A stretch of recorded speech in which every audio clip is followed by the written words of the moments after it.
Laissez-vous emporter par Tenue de Jardin, grâce à Bellevue Transport à Saviez, la star des transports.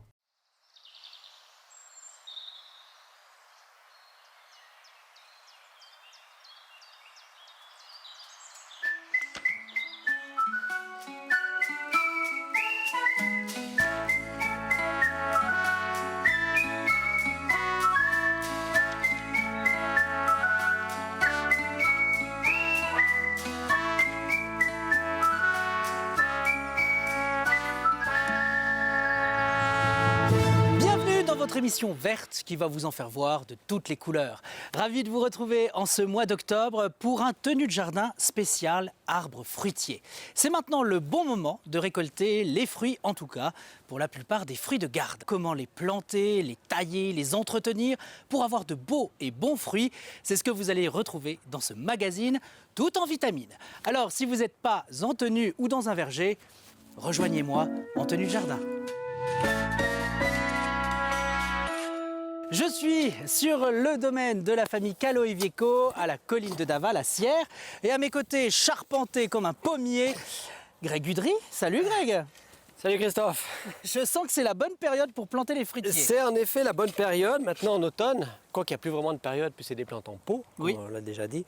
Et c'est en effet la bonne période, l'automne c'est fantastique pour planter, c'est la meilleure période pour moi. Alors super, explique-nous comment on plante un pommier ou un autre arbre fruitier. Alors tout d'abord, il faut faire un trou. Alors je te laisse finir ton trou et puis on peut planter là. Ouais, ça va prendre du temps parce qu'il n'y a personne qui m'aide. Mais on a le temps. Et voilà. Allez, viens ici. Merci. Voilà. Oh mazel. Alors tout d'abord, le terreau. Terreau universel qui va bien pour tout, fruits et légumes. Alors une bonne couche au fond. Comme ça, pour commencer, il faut voir si le trou est assez profond. Alors voilà, pour savoir si c'est la bonne taille, tu prends la bêche, il y a 1 ou 2 cm en dessus, c'est parfait, le trou il est parfait, il y a de la place autour aussi pour mettre le reste de terreau après. Je t'explique. Maintenant, est-ce que tu peux aller me chercher de l'eau? Je cours. Alors il est important de bien mouiller la terre avant la plantation. Vous faites une espèce de praline, une boue avec. Une bonne boue, comme ça, n'ayez pas peur de mettre assez d'eau.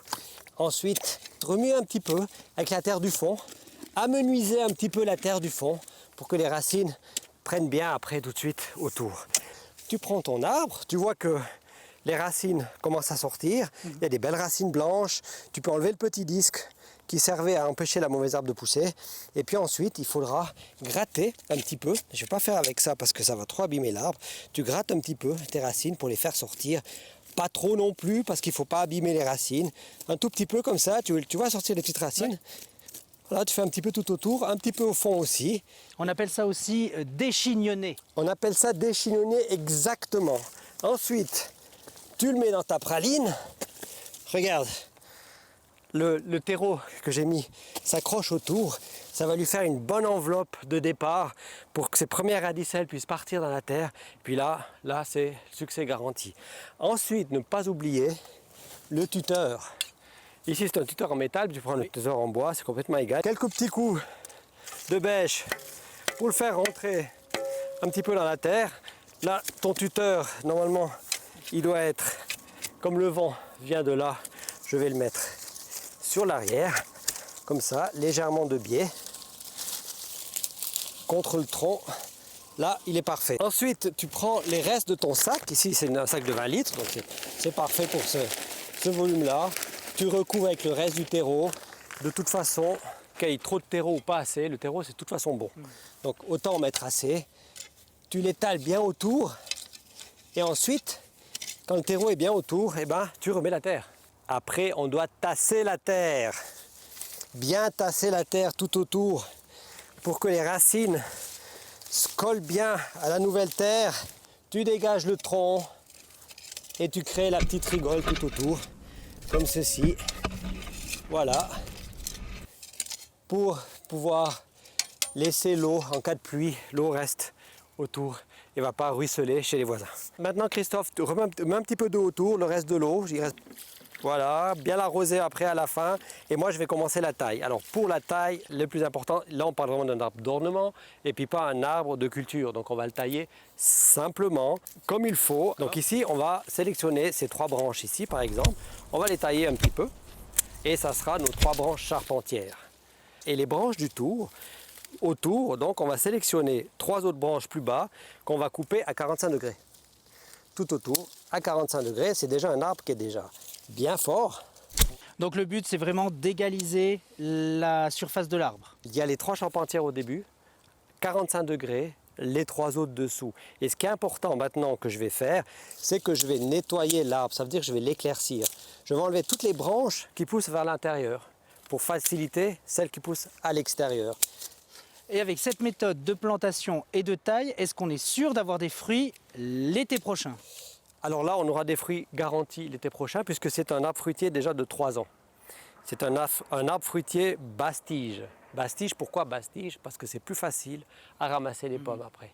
Ils seront plus bas, plus proches du sol. Est-ce qu'il y a une différence avec les gens qui sont en altitude? Est-ce qu'ils peuvent aussi planter des arbres fruitiers? Oui, bien sûr. Il faudra choisir des variétés à floraison tardive pour éviter que la fleur gèle, premièrement. Et deuxièmement, la pollinisation se fait à 18 degrés. Pas moins que 18 degrés. Et une toute dernière chose, c'est maintenant qu'on attache le tuteur. Voilà, c'est maintenant qu'on attache le tuteur, donc on le recentre un petit peu comme ça, on le met légèrement de biais côté vent pour qu'il tienne bien et on le ligature ici à cette hauteur-là. Greg, quand on a des arbres fruitiers, il est de rigueur d'anticiper les attaques des indésirables. Bien sûr, bien évidemment.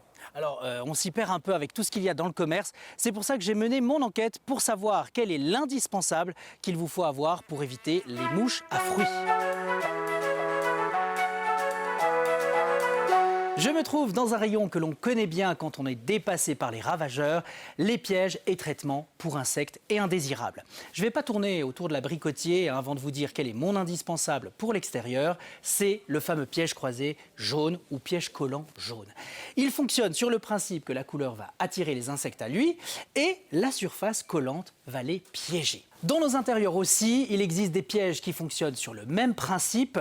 Pour capturer par exemple la drosophile qui nous envahit en période de vendange, il s'agit du piège mouche à fruits de Néocide Expert. À l'intérieur, vous trouvez cette petite boîte dans laquelle il y a un piège qui fonctionne avec des phéromones. Ils vont piéger les mouches. Et c'est une lutte préventive et efficace, mais aussi biologique, car aucun traitement n'est pulvérisé dans votre intérieur. C'est donc tout bénef et c'est un indispensable. Greg, j'aimerais qu'on parle du kaki. On a un bel exemple ici qui n'a pas de fruits. J'en ai ici qui sont prêts à consommer. Par contre, certaines personnes ne savent jamais quand consommer un kaki. Des fois, ils trouvent des durs, des fois, ils trouvent des mous. Et on a cette fameuse langue râpeuse quand on les consomme. Si vous avez un kaki chez vous, attendez déjà que toutes les feuilles sont tombées et voir les premières gels avant de le ramasser. La seule façon de savoir si un kaki est mûr, bon à manger, c'est au toucher. Il y a le kaki tomate, qui est une forme de tomate, c'est celle qui est ici, et il y a le kaki légèrement plus allongé. Le kaki tomate se mange très coulant, très mou. Donc là, c'est facile, vous enfoncez vos doigts dedans. Quand il est bien mou, vous pouvez le consommer sans danger d'avoir la langue râpeuse.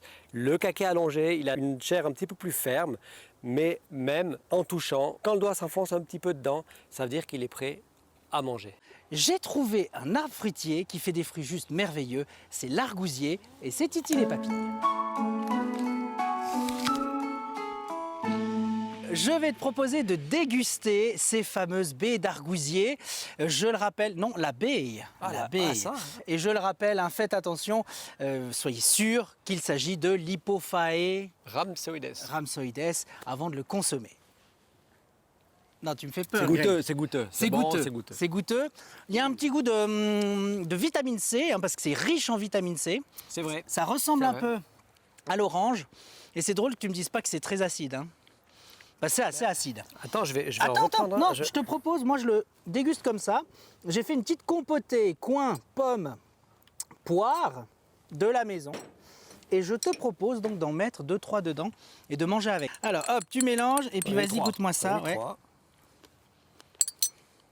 Ça me plaît beaucoup. Ça te C'est plaît beaucoup fantastique, ça me plaît beaucoup. Alors si c'est pas assez sucré, je t'ai amené un petit sucre de rose. Allez hop. Il n'y a plus rien, mais bon. Alors, Merci quand même. tu te resserres, il y a assez. Non, c'est bon. Alors, L'argousier, vous pouvez aussi le servir avec des poissons. Il fait des merveilles. Ça pique un peu. Ça pique, hein? Oui, c'est bon, c'est très très bon. On le trouve aussi dans le commerce sous forme de confiture. Je vais te donner à goûter, ben vas-y. Je l'adore. Ça, c'est la confiture d'hypophaë. Voilà, C'est d'argousier. ça. D'argousier. On est beaucoup plus dans le sucre là, hein. Mais j'adore. Donc voilà, nouvel ami, si vous ne le connaissez pas, c'est l'argousier et le nom latin. Très très bon. Hypophaë. Rhamsoides. Pour le CV de cette émission, on a choisi la poire. Greg, le nom latin. Pyrrhus communis. Nom vernaculaire, la poire, la famille. Des rosacées. Alors est-ce qu'elle a des ennemis cette poire? Donc, je dirais que l'ennemi principal, c'est les maladies cryptogamiques, des ravageurs. Donc il y a un peu de tout dans la poire, hein, finalement. Les avantages, c'est un fruit de garde, riche également en sels minéraux et en vitamines, donc profitez-en. Quelques astuces, Greg, une première concernant les fruitiers. Quand tu plantes ton arbre fruitier, n'oublie pas de bien la tutorer. C'est important de mettre un tuteur, comme ça il y aura moins de prise au vent et puis il y a un bon enracinement garanti. Deuxième astuce, si vous aimez un fruit chez vous, que vous avez la possibilité d'en mettre deux, mettez une variété hâtive et une variété tardive. Par exemple, si on prend le cas de la cerise, une variété comme la Bigarro Burla vous régalera au mois de mai et la Cœur de Pigeon vous régalera au mois de juin. Une dernière astuce, Greg? Choisissez plutôt une variété résistante aux maladies, comme la Burla pour les cerisiers ou bien la Belle de Boskop pour les pommiers. Bah super. Merci Greg. Greg, tu dis au revoir cette fois-ci. J'aimerais éviter de faire santé avec du thé, alors je vais aller faire du vin. On se retrouve dans quelques récoltes, mais toujours en tenue de jardin. Greg, mais arrête! Je vais faire du vin! Mais non!